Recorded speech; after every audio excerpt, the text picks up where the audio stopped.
up again. It's great to be back and get started again. A couple of business notes. Ms. Howe is reading, if you're not aware, tomorrow night at MIT for Mr. Edward Barrett. And that's tomorrow on the 24th. The other Ms. Howe is reading at Harvard. And I think that's it that's coming up. Coming up for us at the end of the month will be celebrating this magnificent creature here. New book from Fischer Poet, which collects up a great deal of her work. It's a wonderful, wonderful book, and we've got a pile of people that are going to be reading, and then hopefully if everything works out, Patricia's going to do a short reading from it as well. And that's on the 29th, it's a Sunday at 3 o'clock. Everybody's welcome. Anything else going on that anybody wants to? Oh, Mitch Manning. Yeah, when is that? That Thursday? Is it Thursday? I think it's Wednesday. Is it Wednesday? Woodbury Poetry. Yeah, so check out the Woodbury Poetry site, you can find that. I think it's Wednesday, yes. Yeah, they're going to be discussing radical poetics or something like that, and so that should be fascinating. I think if everything Oh, and then is... Gloucester. Yes, what? Ian Charter's talking about. Thank you, yes, I thought you meant me, because I'm reading in Gloucester next week. Oh, well, You don't want to come up there for that, but Ann Charters is doing the Olson Memorial Lecture on Saturday. And I've been perusing her new book, which is just a wonderful thing if you haven't looked at it. Her letters between Olson and just her little memoir of going up there and meeting him the first time and just being, engulfed in that whole world out there on stage 4 times. Are you good back there? I'm good. I'm all Okay, good. I didn't even We're ask you. communicating. Good, fantastic. I just wanted to make sure I hadn't scampered away and forgotten you. So I think that's all the business that we have going on. This reading is one of my favorite things that used to happen at Word of Mouth was, I was pulling people in whose work that I knew and wanted to champion and was devoted to, and then there were other people that would come through who I was aware of, like yourself, Mr. Fischer, and that I didn't know the work deeply, but I had looked, I'd seen it coming across in magazines, and had been aware of the path that you have left behind you of devastation and wonder in so many different areas. I've been reading through Andrew Schelling's book called Tracks Along the Left Coast, which, if you don't know this book, go out and grab it. It's a miraculous little book. And Norman exemplifies everything that Andrew lays out in there about the people that, like him, that are pursuing a much, much wider field of vision, certainly than I've got. And it's always exciting. He is poet, he is Zen priest. By all reports, he's a very decent man. And I've been reading through his new book from Chax Press. He's got books back here for sale, so if you haven't got things, they are available. And the Chax book is just a joy to read through, so it is a pleasure to have you here. Please welcome Norman Fischer.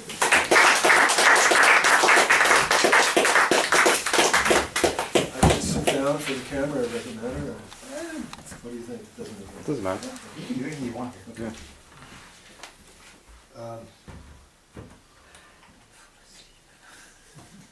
Thank you, Michael. And thanks for inviting me. I'm really happy to be here. Thanks for coming, everybody. I'm going to try to time myself and read for, I think the plan is I'll read for half an hour, no break. Michael reads for half an hour. So don't ask how you're doing for time. Yes, exactly. That's awful. My watch died. Usually, it's amazing what a difference it makes if you can't look on your wrist for the time, because this doesn't tell you what time it is unless you Okay, so I would like to, my plan here is to read a little bit from this book called Magnolias All At Once. And then a little bit from the book, the Chax book Michael mentioned, Any Would Be If. And then hopefully there'll be time, 10 minutes or so, for some new work. Let's see, I didn't time this. Hopefully we'll have enough time. This book, Magnolias All At Once, is a collage book, collaging my own translation using English versions of a text about time by Dogen, a 13th century Zen master, collaging that, cutting that up and collaging that with works, snippets of work by Leslie Scalapino, who passed away. She was a good friend, and also a devotee of this text and of Dogen's teachings about time. So the book consists of his words, anyway in my version, her words, and at the end, a written interview with Paul Naylor about Leslie's work and its relationship to Dogen. So that's what this little book is. For the time being means that time is being and being is time, at least for the time being. There is no time other than being, and no being other than time, and no time other than the time being, at least for the time being. A serene saint is for the time being. Because of this, time is serenely illuminated. The study of time is not abstract. Abstract study is time, but it's not about time. Time is always studied in living time. Study time in being as you are at any time, all of the time, and for the time being. Being furious as a demon is for the time being sharp, being dull, being ordinary is for the time being. Earth, sky, and sea are for the time being. Because all existence is time, nothing is separate from the 24 hours we are actually living every day. In Mongolian Tantric Buddhist tankas, some so large as to cover an entire wall, multiple images of the same figure dispersed evenly, or different figures on multiple vertical horizontal landscapes, are not deities. They are figures repeated as to be mind projections, as those repeat.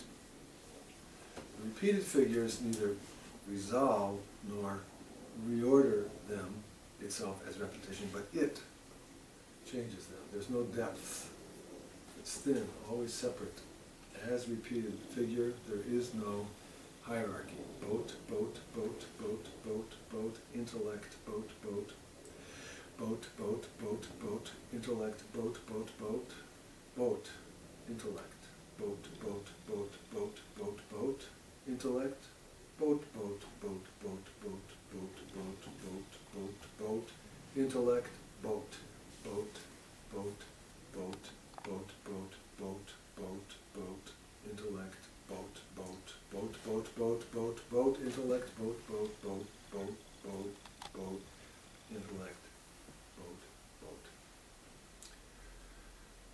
Although we have not rigorously examined the 24 hours of the day to see how long or short they are, we assume we know 24 hours as 24 hours. Traces of time having come and gone seem clear, so we do not doubt that these 24 hours have occurred. But though we have no doubt that time has occurred, in fact, we do not know for certain, because the past is completely gone and cannot possibly be concretely verified. So, in truth, we are uncertain about each moment, as we are always uncertain about things we can't be entirely sure of. Yet it is impossible to know whether the uncertainty we experienced in the past about the past, or even the uncertainty of and about a moment ago, is anything like the uncertainty we are experiencing now. Therefore, we should be uncertain of our uncertainty, not as certain of it as we seem so often to be. Uncertainty is uncertain only for the time being. Uncertainty is an uncertainty about something, anything, or nothing. Uncertainty is time. If one is to move oneself into the outside location and stay there, there is no time and no neutrality. This is intentionality. Do anything is anti-landscape, boat, seamless bud, is, aid, bud,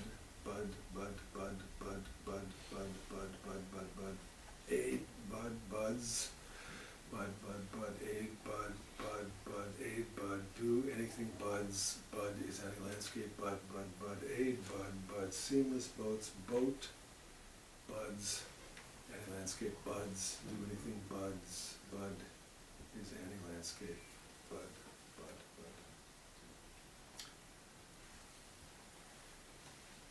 What do we mean by me, myself? If we contemplate this far enough, myself, my body, my position in space, and all that is involved with it, is all inclusive. The whole world of location is involved. Each and every place and thing that occupies space, and each and every place and thing, as actually being, is only for the time being. Although it seems that things cannot occupy the same place at the same time, and so necessarily limit one another, each vying for its place in its time. In fact, things do not limit each other. Time moves freely, without hindrance. And my being in this moment does not hinder your being in this moment. Hey, John.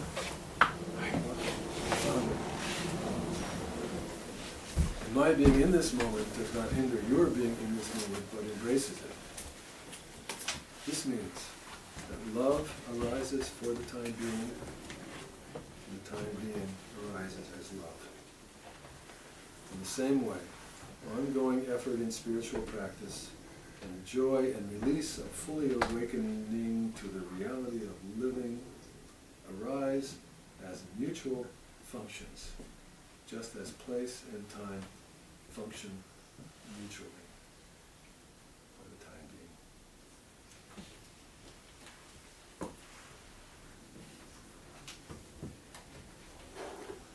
So far, so good. Good. So this book is a whole other kettle of fish. This one is one-line poems, and there's a lot of them. So there's about 150 pages, many on each page. And however, in order to read this book, give you some sense of how it goes, I can't really read a bunch of them all at once, because then it would sound like, many lines to one poem, right? If I just so I have to pause in between each line. So to read from this book, there has to be silences. So we will have a one-line poem, and then we'll pause, and then I'll find another one that I feel like reading, and we'll pause, and I'll do a few of these.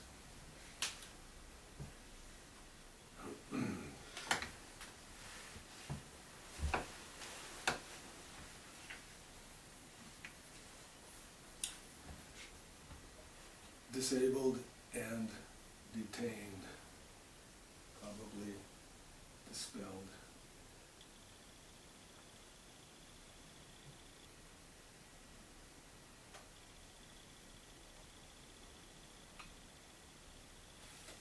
Language shares a common tongue.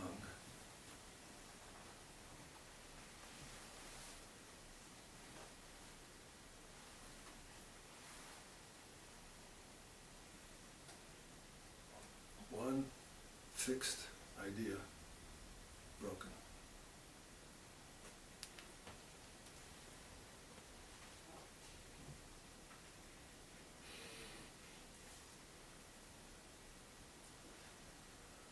Olfactory workers on break.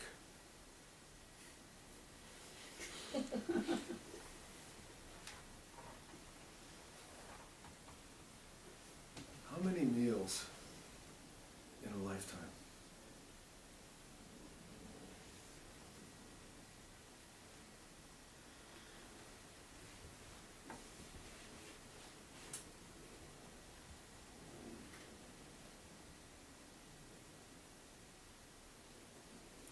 Old man with red balloon.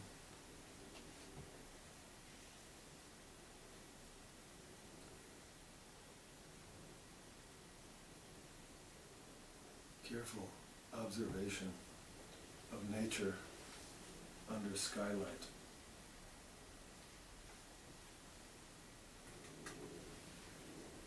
Bug, humor me.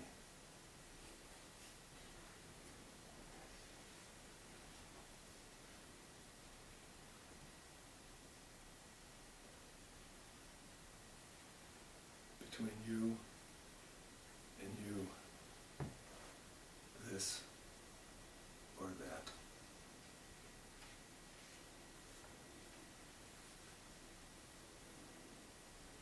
I heard it in one era and out of one era.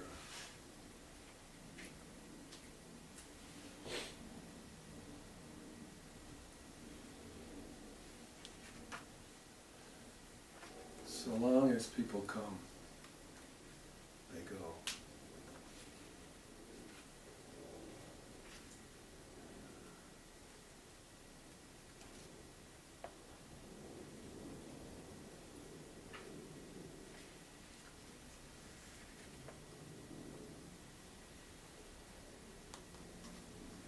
Foolish,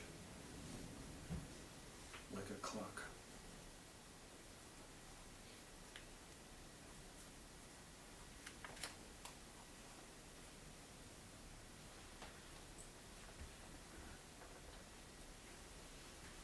I am like alive.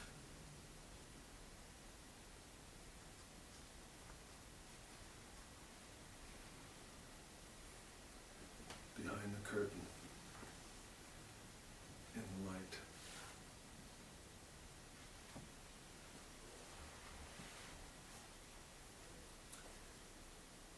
It would end quietly, if at all.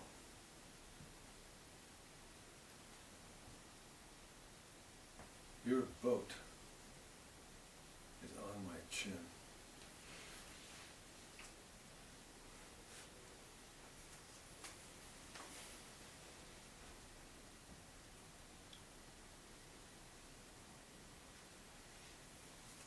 Santoka, Santoka.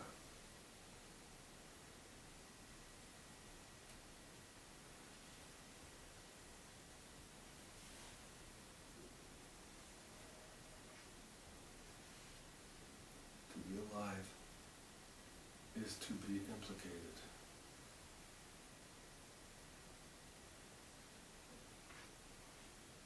Cat in drawer.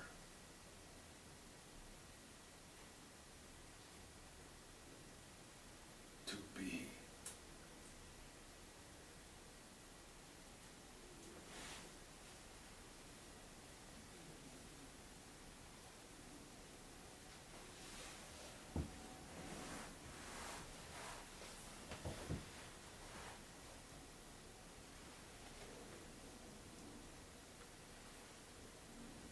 Poorly.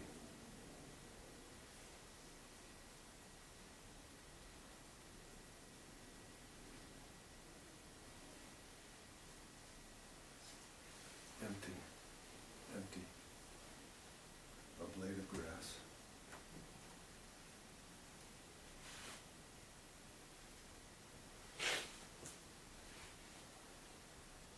I misunderstand you, too.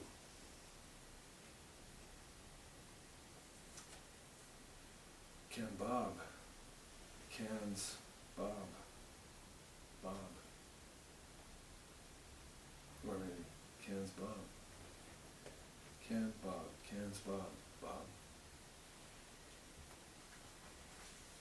Tiny flies on sneaker toe.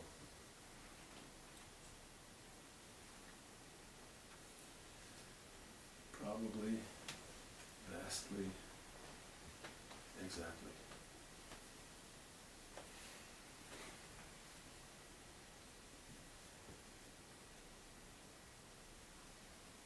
Poor, fucking, working, stiff.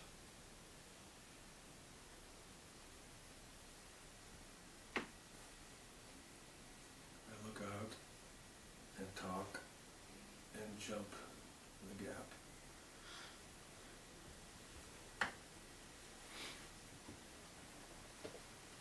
The mind, like a tear, flows.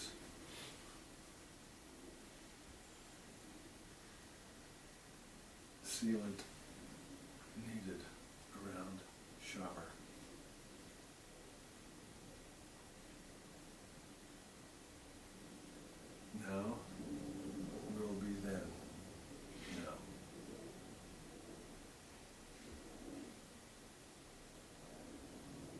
everything is some color.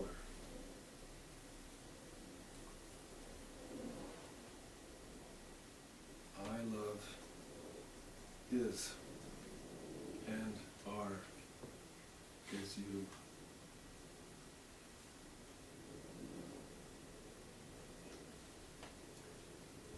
Literally is the opposite of.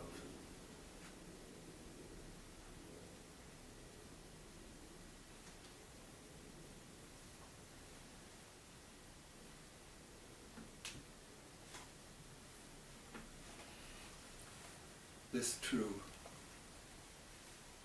we like.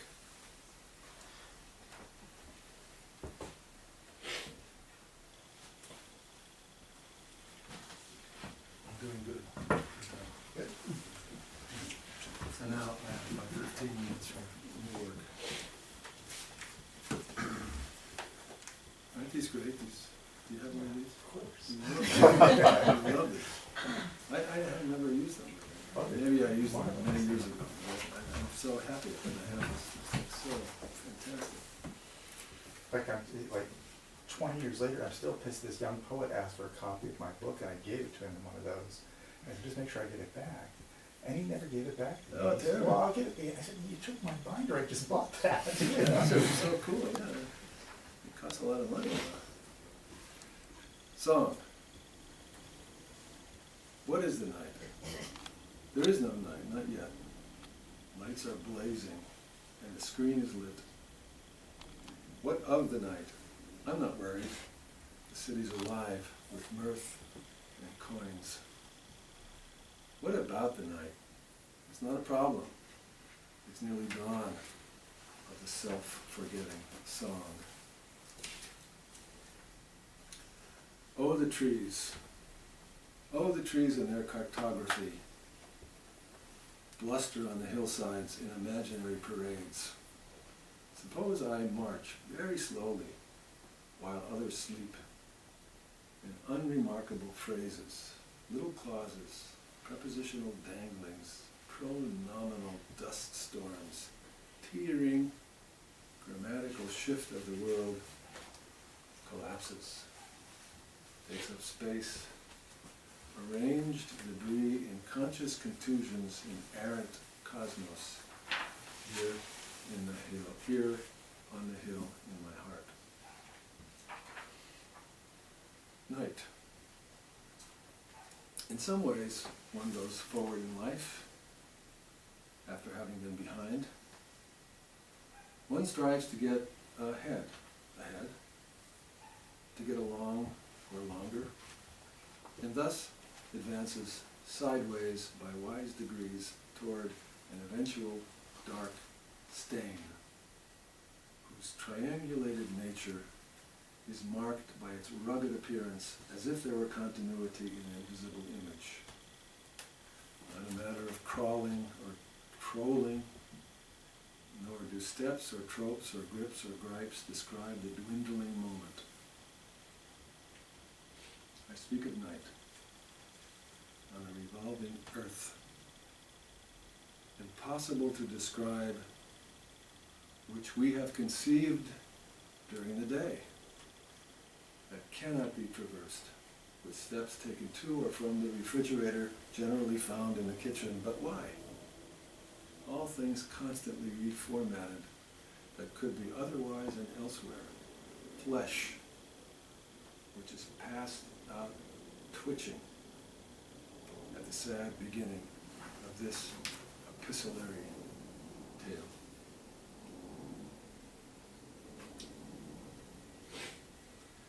My brawn. Impact, problems, and fortress sympathies. Impact, problems, and fortress sympathies.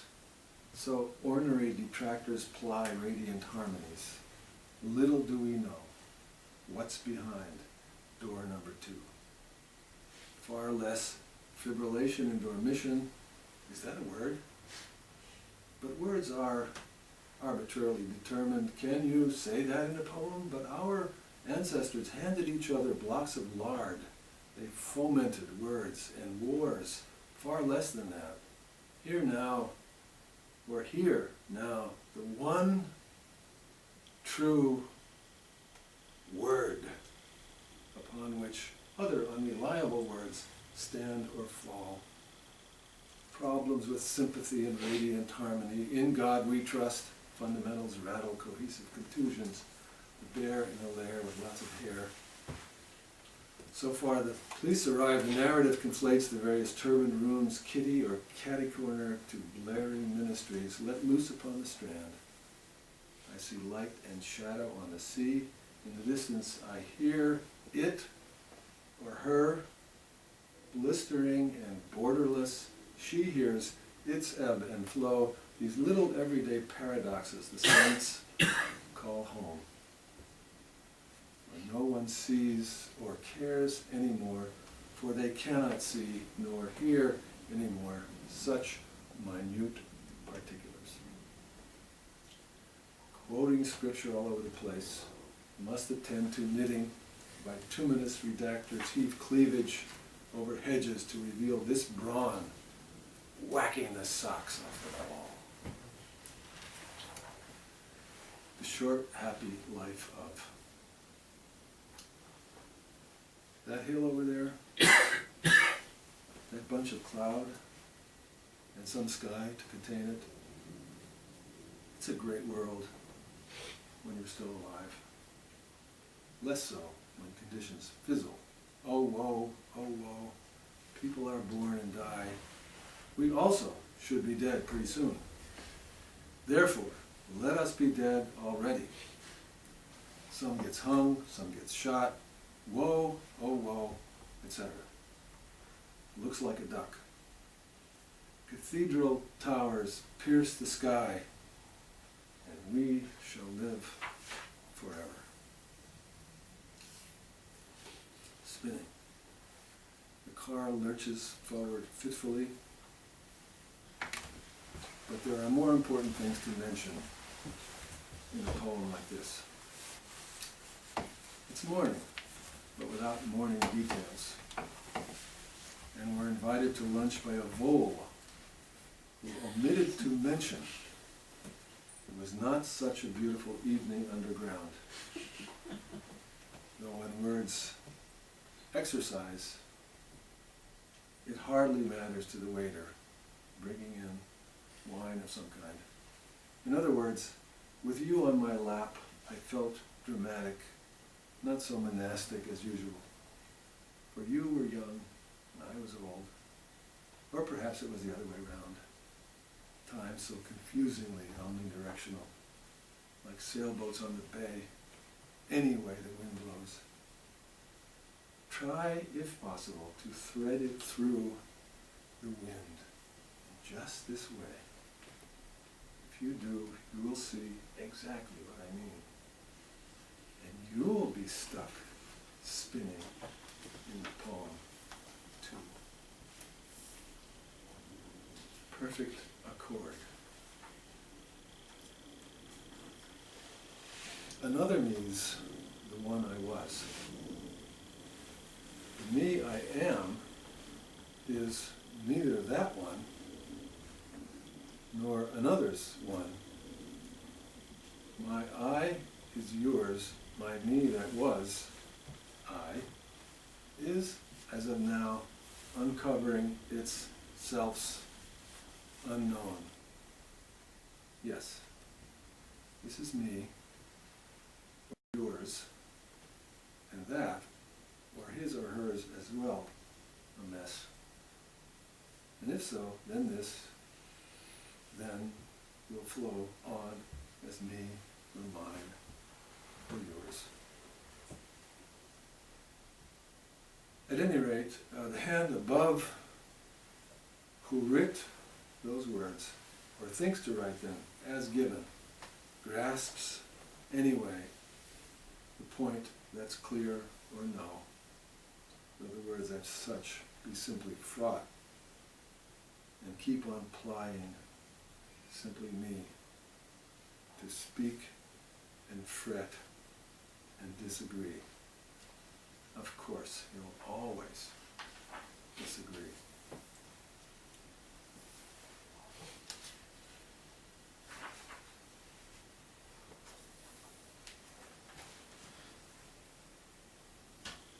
Oh.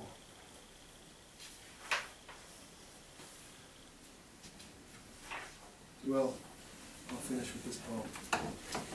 The quest, the hope, the journey, the end. I begin at the beginning of my feelings, or that is my perceptions in this case, the sound, the sweet sound of something in my ear. Hope is colorful when there's nothing to hope for.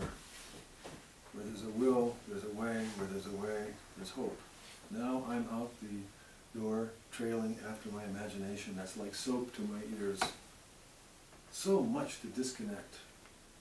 Probably I'm not leaning far enough in my seat to touch the body of the person next door who's also shopping. Writing poems in regular sentences with periods at the end of them indicating a pause, a complete thought is nice. Restful. Then another sentence can begin and give you the feeling that all this is proceeding in a way that's getting us somewhere as the plot thickens. Here, a reader may well complain that not much is happening. The poet is merely pointing to the fact of the poem itself. This would be a valid critique. It's as if there's no one here, but the poem itself, writing itself. Of course, I'm here, you're here. Now there's brilliant sunlight on the hillside, no snow on the wings of airplanes on our runway in El Paso. What's not here in your life or mine, or in the life of the poem, is as important as what is. What meaning or message is a poem supposed to convey? Vladivostok would be an example of a city I've never been to. My mind is smaller than this walnut resting in the palm of my hand. Wonderful greens like chard. I like to eat them, but even more to see them growing tall under the sun. A long row of green chard pumping life every minute on the farm in the sun. But often it is foggy on the farm. The farm depends on rain. Food is good. The palm is closed. That's mysterious. And when I open it, there's nothing I've been concealing in it. It's disappointing. I got various ideas and commitments and principles that rule the way I make my poems, or at least I did until a few minutes ago. Now I've got none. So I'll begin again. Innocently, this is the first word I've ever uttered. People do not wonder or worry about this. The envelope of my body is a husk upon which all the cosmos collapses. Daigen's going was not typical. For so many days he didn't eat or drink. Going, coming, what can anyone say? I guess I must be dying. All my friends are coming to say hi. That's how you could tell. Every warm greeting from every friend means you are dying. So we use these simple words to tell ourselves we notice we are here as if we were. All this time I can't figure every word so plain, ravaged, I suppose, by passing cars. Ravaged, I suppose, by passing as cars each other on the road, their relative speeds. This is only a method. Nothing passes really. Electrons fly away around and never go. Where could they go? Here I am, I don't know what I am doing, yet I body forth courageously, hoping for the best along with the rest. It's spring. Even in California, this means life's awakening, plants pump more life in response to more light from above. I wish, always wish for more, but there couldn't ever be more. There could only be as much as there is. This that's here in front of me. One word, or maybe two, to ponder. I wish for seas, and look, here are seas, austere in their blueness, as far as the eye can see it, until the blue of the sky, with maybe a scrap of cloud or two borders them in fainter blue, thus time and mind fade blue on blue. So the country of mice, where people say, straining toward their ideas of goodness, a gentle breeze wafts in from the open window today as I enter the plaza and climb the bandstand that lives in another poem. Passing through the curtain between the two poems, I come back to this poem, in which I'm bobbing in a boat at sea as if I know where I am or where I'm going. Somehow there seems a sense to it all, as if time, like an ink spot, made a stain on my shirt. It has shape, dark. Angled branches of a tree against the brick building, gazed at from below a wrought iron chair on a hill outside my window. A tree, green and unmoving, tells me how to be dignified enough to simply care for myself and all the other sad news around here. Diction makes it happen. But this poem was never about my feelings, never about my meanings. Look, a guy with a leaf blower just walked by, and I too, in my grief and wonder, search tirelessly for perfection and find it. Thank you.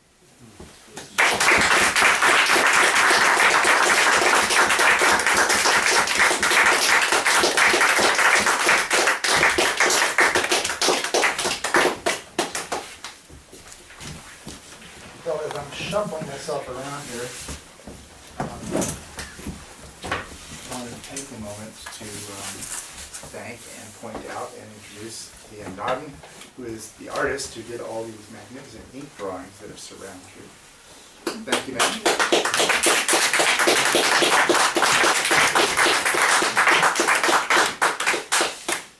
In trying to figure out how to introduce this book, it's been a chore. Like you were saying, this is a collage.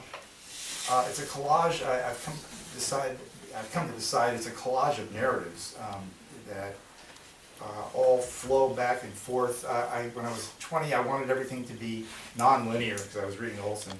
And then I realized at some point that I didn't want it to be non-linear, I wanted it to be alinear. And then that got batted around by the wonderful observation that Robert Duncan made. He was doing an Olson lecture, where he said, well, if he said, I wrote to Charles, if you're going to have really open verse, doesn't it have to include the close? And Olson, in fact, don't cause trouble. So that's the idea. I'll start with the first volume. It's set up in circumferences. I'll start at the beginning, and I'll give you directives as I go along here. And I need to do the same to you.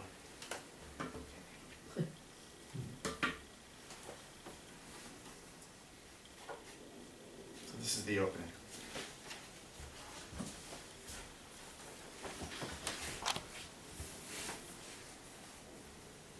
We enter again, gain or regain or lose our own madness. Lame words to rely so close upon, we wake up, come down from dream. Thee, to name intimacy rests, close to the bone-locked arbitrator I name here, habit. We cannot rest, reality is framed. The picture moves against its own central habit of relocation. Everything is footnote to a syllabic DOS. There will not be enough memory. Improper shutdown will result in loss which cannot be defined. Loss relates habit, facilitates search. Life shuffles through accumulations, old papers stuck together, layers of sedimentary vanity. Vein moves. Finger run up into air. To recall original direction is to lose original direction. Cock twirling at the end of metal pole, squeak caw, challenge to circular habits repeated in the face of imminent storm, never, not once, not even a little successful. Forestalling the inevitable, rain starts, strong, with repeated hesitation, gains a certain control through intensity, ends. Rivers of accumulation carry glass-eyed city rainbow of oil slick and twisted toward storm drain, runoff of catch basin of would-be seascape by intentionless painter who, finding no movement, was condemned to paint tides. Accumulated rain on upper surface of leaves, brushed by wind, scatters showers without apparent announcement. The story emerges and we enter. We enter and the story emerges. So memory then is stitched, an overtone threading between habit and loss, a thief working the locks of the essential door, maddening the scratching sound, lingering beneath conversation, beneath sleep, beneath falling in love, the extreme of mixed metaphors. Memory, never above nature, always measured. Hear it? Always measured. Biology eats at the stitches, a divine corruption of intention that lingers until a snap is not heard. Unannounced occurrences are history. History is stitched. A child playing at the boundary of an adulthood marvels at the knot, picks at it. Wondrous dexterity is tradition. Growth, not progress, but the assumption of assumptions. Measure to measure added. Not if, but how. If not if, then how. Simple math made complex by the addition of numbers. Population, control, birth, all habit. Thin skin of life stretched over resounding, eternal drum.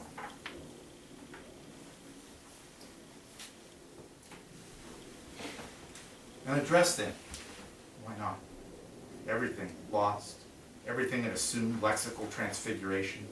Shards of long since scattered have succumbed to an isolation. Scattered will of remnants to be gathered up or kicked. Dust settles, mountain settles, always formed forms. Walk among stones or beneath cathedrals. Connect the dots if you must, and why not? Tied up by should or would, will never escapes. Lexical petrification resonates before extinction. Amongst a myriad of sharp edges, make a commitment. Every leaf, every tree, every movement, wind, rain, dry leaf, let loose, or escaping, moving, significance or insignificance is equal. Hover, hesitation, or updraft of air rests or is acted in the notice. Leaf falls, twists, floats, brown, sticks flat against wet green. Rain continues. Occurrence, not event, is history. History of occurrence, a story. Each story a necessity, a reminder, a pause in the onward rush of air blossoming from closet of irrational events. Irrational events necessitate history. Go out answering. Go out. Step through to return. Depth of occasion, occurrence always in sequence. The far field springs up, grows up, pushing thought, the cracks in between toes. Occurrence, life song, stay wet, stick to one tall spike of rhododendron blossom, climb up and make scrupulous notes, sniff quick, consume quiet air, snag fly and eat well. Small branch bobbing with absence. Notice how the trunk collects the invisible wet of the air. Drink.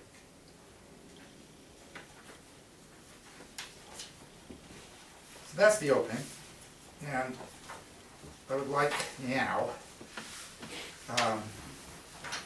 there's internal books within the book. I came upon this notion, I kept referring to books, and then I suddenly realized that I could actually create those books as well. So there's books written by other people inside of my book. And the first, this is from, I think, the fourth circumference, is from a journal called the Journal of the Anthropological Studies, published by the University of Chicago. And it's an article regarding the work of Smiths on the paliped, published in 1968. And it's titled Random Notes on the Daily Lives of the Paliped. This is from Smith's chapter 7. Eventually, the entirety of the Smith's book, in the second volume of the book, eventually starts to, the narrator finds a copy in a used bookstore, and so it becomes more and more a central return that the narrator comes to. And one note is that all paliped stories begin with the word oklaboro. And oklaboro means the other time, the past and present, past in present, and present in past.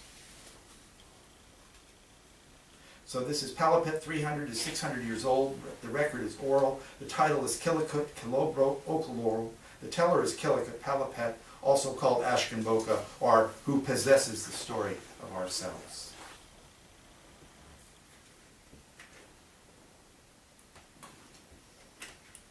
Oklaboro, Oklaboro, Oklaboro, and with as many tellings. There was once at the great edge of the Kilobo forest, Kilobo meaning naked or one who strips, a leafless tree, as were all trees in the Boca, where lived 6 5-toed tree frogs, each of whom had control over a given set of branches where they were in great competition for the various insects that would come within the reach of their tongues.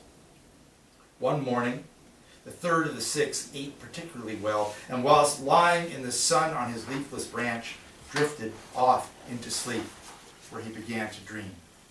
In the dream, he could dance, which he did with grand effect, moving from branch to branch like the Kalinda dancers in the Humbla. 4 of the remaining 5 watched, moved beyond frog speech to utter nothing more than guttural croaks to the air and the performance. The 5th of the remaining 4, originally the 6th of the 6, turned and slept as the third of the 6 danced and leapt to the chorus of the others. The third woke and discovered that of the 6, there were now but 5. A week or so later, as the sun rose, carrying the blossom air with it, the third again found himself heavy with sleep and was soon lost in dream. In this dream he spoke with eloquence the language of the sea. He had only to open his mouth, and the great whoosh of the ocean as it met the sand would come pouring forth from him. 3 of the remaining 4 heard this and sat upon their branches in amazement. The 6th, now the 5th, slept in silence upon his branch. When the third awoke, there were but 3 of the 6 that had become 5. He now grew alarmed. He ceased to roam his branch or defend his frogdom as he had in the past. Nothing seemed of importance, not even food. He feared sleep. Gnats landed on his head without peril. He refused the seduction of sleep, held it off day after day until he could do so no longer. Near dusk of the 3rd day he began to slip into sleep like a man slips into a still pool. The sound of the ocean returned to him and again became his voice, and he longed like a lover to be one with the ocean that was now the feeling within him dreaming. He felt wet, then dry, hot, then as cool as night air, but he caught himself, forced sleep away, and yet awoke at the end of his branch, bobbing gently up and down. He looked about the tree for the 3, only to find that of the 6 that had become 3, there were now 2. The 6th, now the 3rd, sat in the crook of the branch, sleeping. Days passed before his thoughts filled with fear, his longing filled with thoughts of the ocean.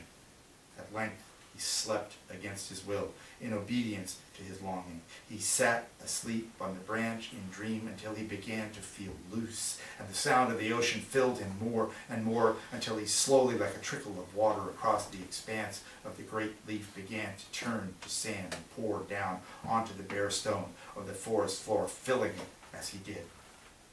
This the remaining two of the six watched. The silence of the forest looked down. On the seventh day following the disappearance of the third, the sixth, who was now the second, watched a magnificent blue dragonfly dart amongst the bare branches of a tree. As he did, he found himself filled with a longing to fly. He moved to the far end of his branch, clutching most precariously the tenderest tips of the wood, the silent air bobbing the branch with its movement. In an instant, the dragonfly flew within reach, and the frog, without thought, snatched him from the air. In a breath, the dragonfly was swallowed up. The sixth sat motionless and soon fell into sleep. In sleep, he began to dream, and he, like the dragonfly, could fly. He turned and darted amongst the trees at will, and it was a wonderful feeling to be so free and to move upon the air. When he awoke, the other was gone, and the dream would not release him. The sixth, who was now the first, ached to fly. He returned to sleep like the Ashkaboka, to follow the dream, but found when he did only sleep. Day upon day, night upon night, he longed to dream that he might know the air again. Yet the dream would not return. He did not eat. And finally he could no longer sleep, as the disappointment of doing so without dream was more than he could bear. At last he crawled to the highest tip of the longest branch and leaned farther, ever farther out, until he held on with no more than his legs. And here at last he fell into sleep. As he slept, still perched at the tip of the branch, the Kolobo tree awoke from her long sleep, which is time itself, and opened herself and began to draw him, the sixth, who was now the first, little by little into the branch. But the sixth held firm, bobbing at the far end of the branch and legs. The great Kolobo continued little by little to swallow him up, but the frog stretched out his forelegs and resisted with all his frogness her attempts. There he stayed like a small green statue until sleep caught him blinking, and soon he was no longer a frog, but part of the tree, part green, and in time he was what we now call a leaf. Time passed, leaving behind days and nights, and with each new day another leaf was formed, until where it had once and always been but bare branches was now deep green leaves, moving at the ends of delicate stems. Now, as the silent wind blew, moving across the leaves which danced and twirled in their place, the voice of the ocean was released to fill the air with her song. The trail of days became months. One morning, in the cool of the cooling air, a single leaf slipped into sleep and began to dream of flying. Upon waking, he at once let go of the branch and fluttered on the air toward the sandy ground below, and in time was followed by all the rest, the sand below opening its dry longing to take each and all of them into itself. The bare trees looked down, and soon they too fell asleep. And so time. This Boka, Smith concluded, never ceases to remind me of a little song that Merat, daughter of Simcha, sang. I know why the trees dance, tell me. I know why the trees sing, tell me. I know why the leaves fall, tell me. And I know why the frog hides, tell me, tell me, tell me, and I'll dream for you. Smith records that he has never understood the implications of this story, but began to find himself uncomfortable walking into the forest alone, and eventually gave up entirely his habit of taking a lunch to the great tree, where, having eaten, he would read and nap a bit in what had been a sweet respite from his studies.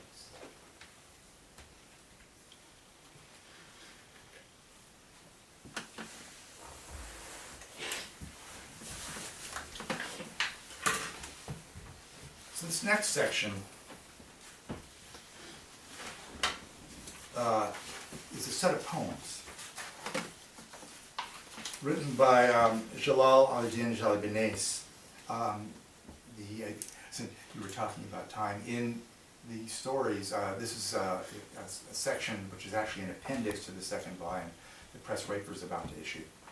And in the story, the narrator goes to a poetry reading where the main reader, having read for 45 minutes, decides to read one more poem, which goes on for another 45 minutes in the most torturous translation of Jalibinais. And the narrator and his friend leave, and they're just furious because they know Jalibinais to be much lighter than the poems. They read poems from when Jalibinais was in his 20s and living in Iran, and was furious at the government and life, and he lived to be very old, and had written these gorgeous, as they said, poems, and these are the poems. They're called The Left Side of the Serpent's Tongue, Lyric Apparitions and Throat Songs, published in Paris by Contact Editions in 1928, recalling Blake, the authors are in eternity.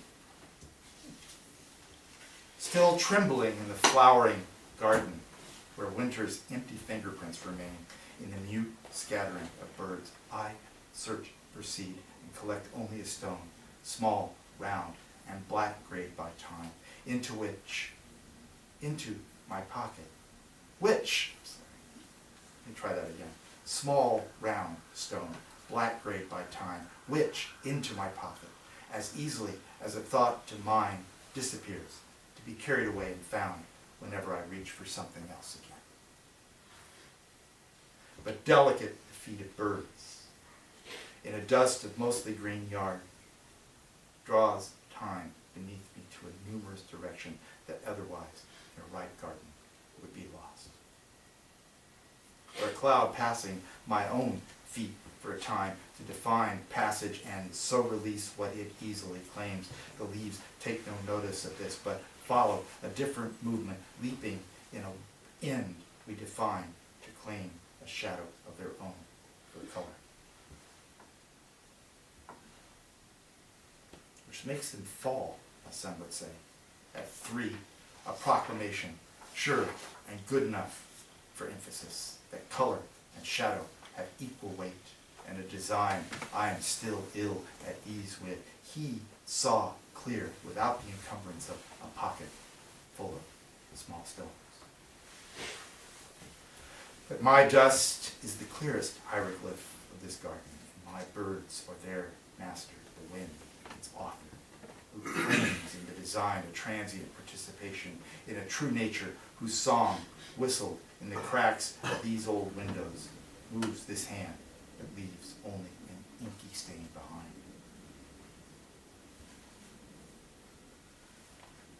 Morning landscape and 1,000 poems listened at the ends of tall green grass.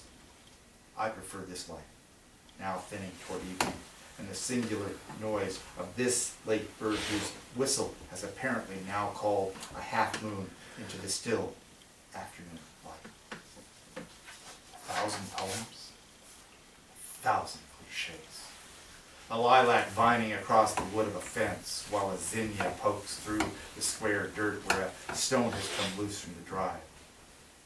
I avoid it and walk back up to the house.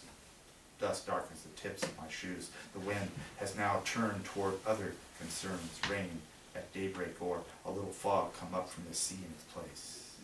Everything returns. My coffee will be hot, the air cold and wet, windows clouded from the accumulations of my still trapped breath. Every morning I go back to my yard, down the drive, past the zinnia, and attempt not to sit in the same place. Coda, while reading again in Rumi. For now, let your heart drift slowly toward your dreams, where from music they will form to give up the beat of such dance as you are capable of making. The dark around us fidgets and turns gray beneath the weight of silence. Stars emerge. The moon rises. Death toddles beneath the weight of eternity. I eat fruit. Peaches, if I can, or a plump plum plucked from a full summer sun, still warm and as full of itself as I am. So that the words run like dreams on this black, inky stream until they release the beat of a heart that would slip through time to you who also wait. If you call me, I am complete. Music is still a full meal in such darkness as wait, as walking alone amongst people, walking together becomes all one eats. Even the aroma of a rose that floats on the air alone above the perpetual noise of traffic needs a nose and a deep breath to find its way. Each of us is self.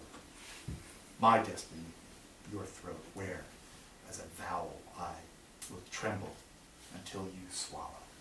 I, in turn, having already dined well, will not follow.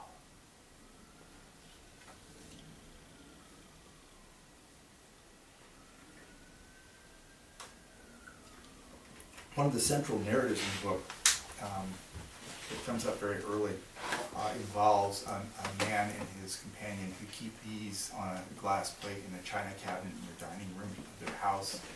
And it actually instigates the initial set of stories because the narrator is quite afraid of the bees and doesn't want to walk through the room, so he asks if he can use the third floor bathroom to pee. And while he's up there, he's sitting on the toilet and he looks down and the wastebasket is a notebook that's been ripped out and is laying in the wastebasket. He steals his notebook and begins reading it when he gets home and transcribing things. And this is a section here that I'm about to read that occurs after he has been out for the night with Sylvia, who's the companion of the bee man. This opens the second volume. And he had left kind of abruptly to get out of the house and got down to what in my head was probably Mass Avenue and realized that all the buses had stopped running. And while he's standing down there, it started to snow, and he realizes that he's kind of screwed and he's going to have to go back. I stood, stopping just beneath the top of the driveway's dark for a considerable time, considering what I am not at all sure, but considering was what I was doing. It was now snowing again with a considerable intensity. I could see the individual crystals beginning to collect on the dark fabric of my wool sports coat. The house at the end of the drive, the upper floors, dark, isolated, near hidden behind the house that fronted the street, seemed now years away, desolate. The brooding isolation of the upper portion of the house, combined with the intensity of the light that flowed out into the surrounding air from the first floor, created the appearance that the entire structure was floating at the bottom of the driveway. Absolute fact that I had left its light and warmth only 20 minutes or so previous to this was a puzzling contradiction of feelings, or at best, clashing realities, and it seemed now a mammoth task to commit myself to returning to her front door. So I stood there, a little stunned, now peering into the illuminated room as if looking into a giant fishbowl. Within the room and to my right were two great glass lamps, one of which was in a design of vines and flowers that flowed over the corners of the rather square-cut shade and cast hues of green, yellow, and blue into the already bright air of the room, and stood atop a massive vase embossed with lotus leaves. The other, which was significantly smaller and near delicate, its shade perched on a great frond of wheatgrass which flowed up and around it from its base, disappearing into the area beneath it. The glass itself was a rough-bottomed turban shape composed of small variations of red, yellow, and orange with an occasional hint of green. Each of them stood on opposite sides of the parlor like sentinels of light, the tones and shadows which they emitted combining with the subtle orangey red of the ancient wide plank floors, only to be further diffused through the little flowered white lace curtain. They quite literally infused the entire room with an at once inviting and yet in truth alarming glow. Suddenly, I saw movement from the far side of the room. Someone, I assumed it was Sylvia, walking past the door to the kitchen. The wind came up just enough to surmount the fall of the snow with each gusting rise, causing me to turn around. With each swell of the air, the light, wind, and snow were visible, picked up and twirled together above the driveway in streaming vortices of gleaming individualities which rose up, circled, and collapsed into themselves, seeming, as they did, to pour out of the dark pavement below before being swept up and launched again toward that dark formed by the air of the darker roof that loomed above the drive. I became near lost in this until a shadow cast from behind me pulled my attentions back to the parlor again, where I could now see Sylvia, deep in the recesses of the far room, carrying, I saw as she came forward, a huge glass plate of bees. Since I had departed, she had changed into what appeared to be a white flannel nightgown, whose length and drape made her appear tall and full of grace. The plate was heavy with bees, who moved slowly in random, circuitous directions around its circumference. Several, having attached themselves to her nightgown, looked like small yellow and black moons set against a milky evening sky. From her waist, where she was holding the plate in her hands spread and open, her palms up so that her fingers held it aloft, thumbs balancing the edges, she simultaneously stopped in the middle of the room and raised the plate above her head, and then, in a beautiful, near melodic gesture, she made a silent, sweeping pirouette, allowing as she did her arms to break free from their static pose. With this, the bees poured from the plate in a near liquid flow until they were all airborne, rising en masse in a golden, spiraling helix from which they dispersed throughout the room. And the plate was finally empty. She spun yet again, the hem of her gown flowing and accelerating around her circumference. It was all finished in a matter of seconds, after which she quickly departed, leaving me stunned and still looking in through the curtain window. And then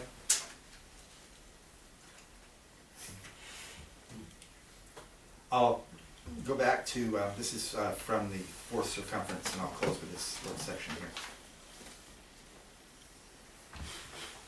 So we're back to the first line.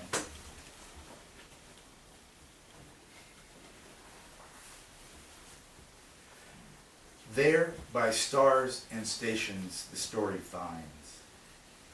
Mercurial presence, speak to me. Give me what faith I need, I want. Desire seems ever poised over ability. A fraction of thought will arrive as words, only to dissipate in reading. Somewhere between formula and play, a castle built up in sand, long, flowing ramp, driftwood, drawbridge leading to plastic Phillips 66 gas station. Play. Speak to me, century, hardening to scat. My time presses. Stupidity develops like mildew. We want the story of. Images come in now carrying empty calories. I am hungry for a big moon and the damp, fishy smell of the ocean and a long walk up and over the hill behind Main Street, the moon at the horizon's light spilling toward me. That night I am remembering, so that we thought to just walk out on it across the harbor, Yellowbrook Road and all that. The shore, one of me, is near overwhelming, teased to or from. I am caught in what I am, we are, you, made up of such stuff, so that in 100 years, maybe less, someone will sit, room dark, lumped in throat, watching as the light flickers across the screen. They did it this way, you know. Bogart holding the great stupid bird, saying, this is the stuff. We live in a time of grand myth, astonishing epics, and penetrating ignorance. Repeatedly, we walk out to the horizon only to turn back. Perhaps there's no other way. Pity the nation that has no heroes. Pity the nation that needs heroes. Pity the people who want instant answers from anything they admire. Directly is a false model of cure, one answer, one plague, leads the imagination to one button, one bomb. I work at the gates, stand on a horizon of footprints, working the latch.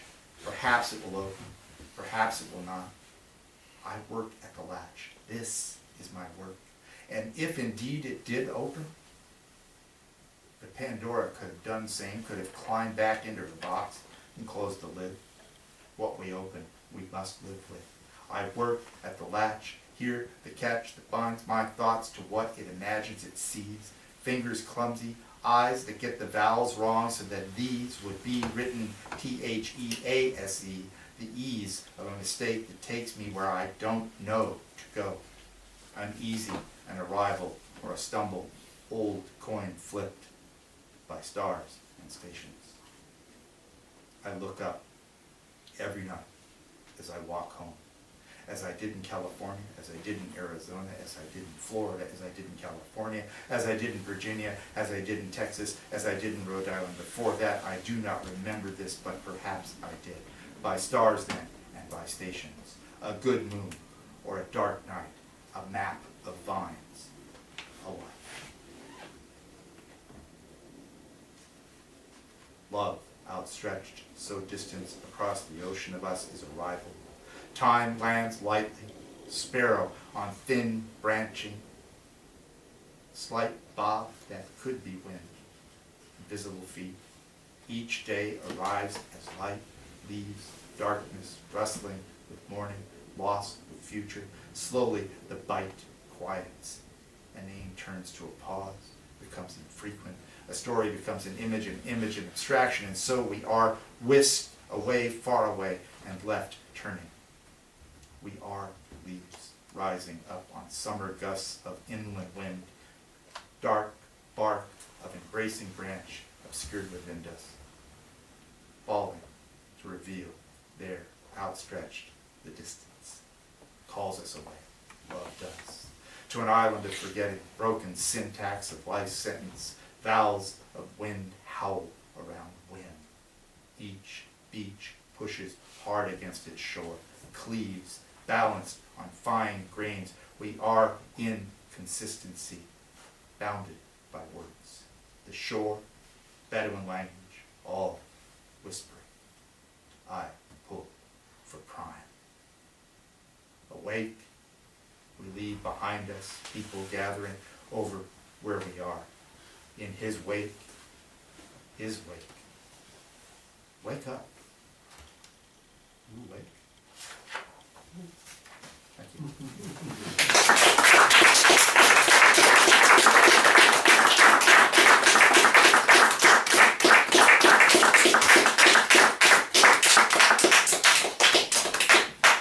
Thank you very much. Norman, thank you so much. Thank you. So deeply appreciate you being here. We're back on the 29th for the Pruitt celebration. Please join us then. Leanne's wonderful leaves will still be up. Thank you all.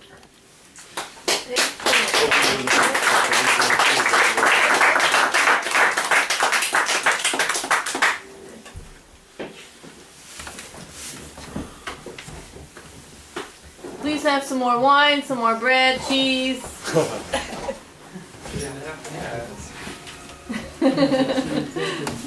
I realized I made coffee.